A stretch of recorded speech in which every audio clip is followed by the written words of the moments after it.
بسم اللہ الرحمن الرحیم۔ السلام علیکم۔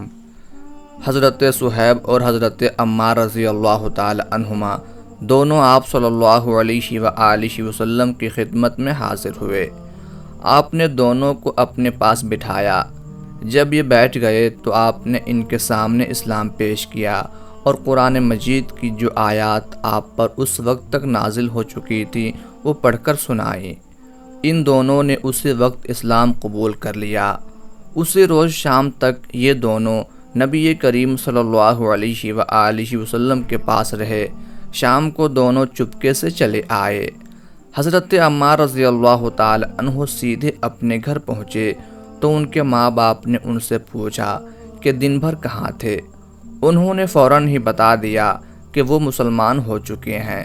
ساتھ ہی انہوں نے ان کے سامنے بھی اسلام پیش کیا اور اس دن انہوں نے قرآن پاک کا جو حصہ یاد کیا تھا وہ ان کے سامنے تلاوت کیا۔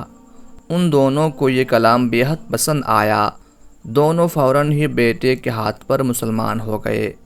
اسی بنیاد پر نبی کریم صلی اللہ علیہ وآلہ وسلم حضرت عمار بن یاسر رضی اللہ تعالی عنہ کو الطیب المطیب کہا کرتے تھے، یعنی پاک باز اور پاک کرنے والے۔ اسی طرح حضرت عمران رضی اللہ تعالی عنہ اسلام لائے تو کچھ عرصے بعد ان کے والد حضرت حسین رضی اللہ تعالی عنہ بھی مسلمان ہو گئے۔ ان کے اسلام لانے کی تفصیل یوں ہے۔ ایک مرتبہ قریش کے لوگ نبی کریم صلی اللہ علیہ وآلہ وسلم سے ملاقات کے لیے آئے۔ ان میں حضرت حسین رضی اللہ تعالی عنہ بھی تھے۔ قریش کے لوگ تو باہر رہ گئے، حسین رضی اللہ تعالی عنہ اندر چلے گئے۔ نبی کریم صلی اللہ علیہ وآلہ وسلم نے انہیں دیکھ کر فرمایا، ان بزرگ کو جگہ دو۔ جب وہ بیٹھ گئے تب حضرت حسین رضی اللہ تعالی عنہ نے کہا، یہ آپ کے بارے میں ہمیں کیسی باتیں معلوم ہو رہی ہیں؟ آپ ہمارے معبودوں کو برا کہتے ہیں۔ نبی کریم صلی اللہ علیہ وآلہ وسلم نے ارشاد فرمایا، اے حسین، آپ کتنے معبودوں کو پوجتے ہیں؟ حضرت حسین رضی اللہ تعالی عنہ نے جواب دیا، ہم 7 معبودوں کی عبادت کرتے ہیں۔ ان میں سے 6 تو زمین میں ہیں، ایک آسمان پر۔ اس پر آپ نے فرمایا، اور اگر آپ کو کوئی نقصان پہنچ جائے تو پھر آپ کس سے مدد مانگتے ہیں؟ حضرت حسین رضی اللہ تعالی عنہ بولے، اس صورت میں ہم اس سے دعا مانگتے ہیں جو آسمان میں ہے۔ یہ جواب سن کر آپ نے فرمایا، وہ تو تنہا تمہاری دعائیں سن کر پوری کرتا ہے اور تم اس کے ساتھ دوسروں کو بھی شریک کرتے ہو۔ اے حسین، کیا تم اپنے اس شرک سے خوش ہو؟ اسلام قبول کرو، اللہ تعالیٰ تمہیں سلامتی دے گا۔ حضرت حسین رضی اللہ تعالی عنہ یہ سنتے ہی مسلمان ہو گئے۔ اسی وقت ان کے بیٹے حضرت عمران رضی اللہ تعالی عنہ اٹھ کر باپ کی طرف بڑھے اور ان سے لپٹ گئے۔ اس کے بعد حضرت حسین رضی اللہ تعالی عنہ واپس جانے کا ارادہ کیا تو آپ نے اپنے صحابہ کرام رضی اللہ عنہم سے فرمایا، انہیں ان کے گھر تک پہنچا کر آئیں۔ حضرت حسین رضی اللہ تعالی عنہ جب دروازے سے باہر نکلے تو وہاں قریش کے لوگ موجود تھے۔ انہیں دیکھتے ہی بولے، لو یہ بھی بے دین ہو گیا۔ اس کے بعد وہ سب لوگ اپنے اپنے گھروں کو لوٹ گئے اور صحابہ کرام نے حضرت حسین رضی اللہ تعالی عنہ کو ان کے گھر تک پہنچایا۔ اسی طرح 3 سال تک نبی کریم صلی اللہ علیہ وآلہ وسلم خفیہ طور پر تبلیغ کرتے رہے۔ اس دوران جو شخص بھی مسلمان ہوتا تھا وہ مکہ کی گھاٹیوں میں چھپ کر نمازیں ادا کرتا تھا۔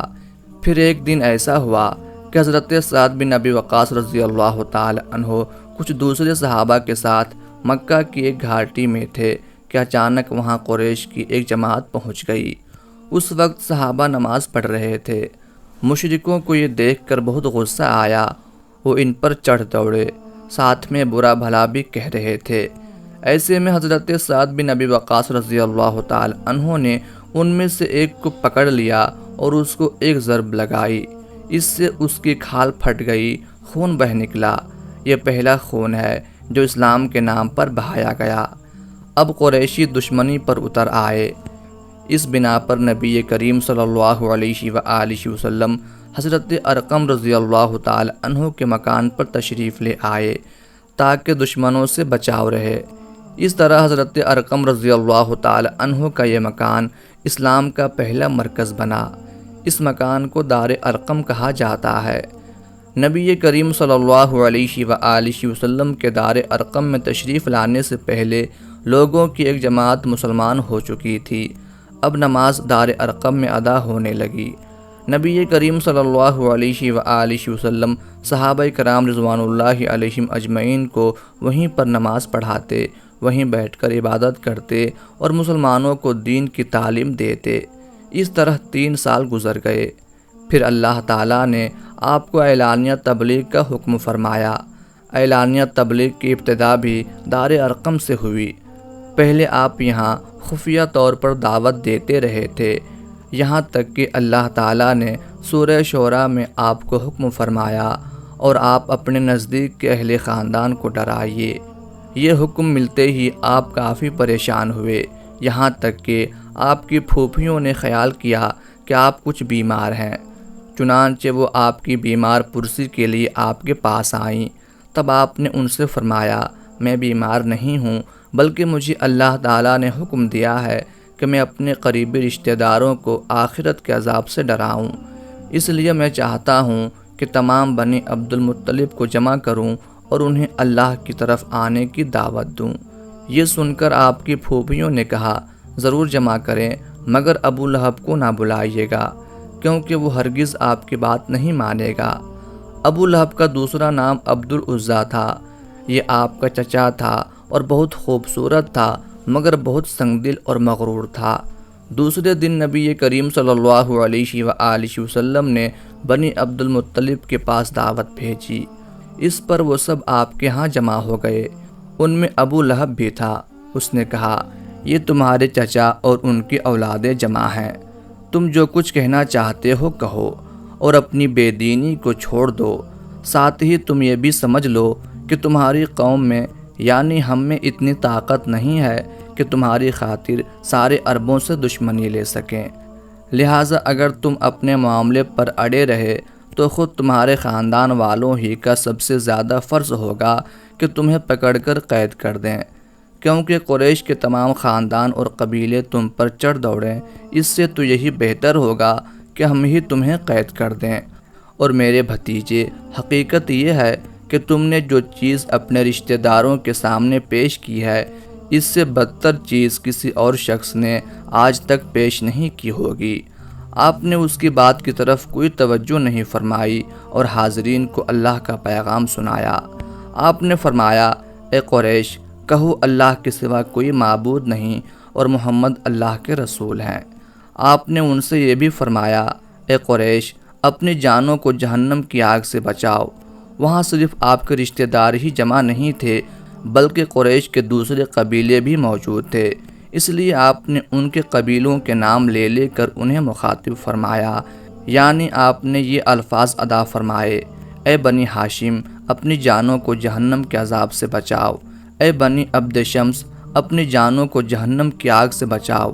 اے بنی عبد مناف، اے بنی زہرا، اے کعب بن لؤی، اے بنی مرو بن کعب، اپنی جانوں کو جہنم کی آگ سے بچاؤ۔ اے صفیہ، محمد کی پھوپھی، اپنے آپ کو جہنم کی آگ سے بچاؤ۔ اس پر ابو لہب آگ بگولا ہو گیا۔ اس نے تل ملا کر کہا، تو ہلاک ہو جائے، کیا تو نے ہمیں اسی لیے جمع کیا تھا؟ پھر سب لوگ چلے گئے۔